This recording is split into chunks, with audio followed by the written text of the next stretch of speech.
Sa iba pang mga balita, dahil naman sa mabagal na paggalaw ng presyo ng bigas, bumagal pa ang inflation rate sa bansa para sa buwan ng Setyembre. Narito ang buong ulat ni Nicole Lopez Poyawan.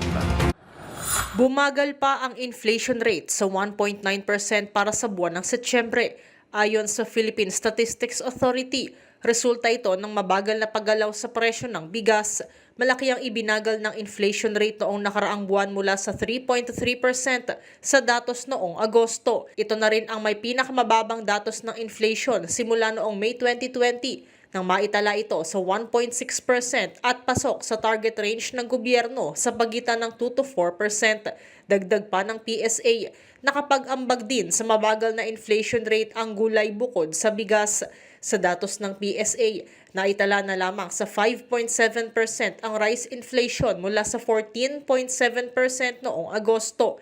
Una rito, sinabi na rin ng gobyerno na inasahan na nila ang pagbagal sa presyo ng bigas dahil sa pagkaltas sa taripa nito. Bukod sa bigas at gulay, sinabi ng PSA na nakapagbababa rin sa inflation rate ang mabagal na pagtaas sa presyo naman ng transportasyon. Ito si Nicole Lopez Poyawan para sa MBC TV Network News. Una sa Pilipinas, una sa Pilipino.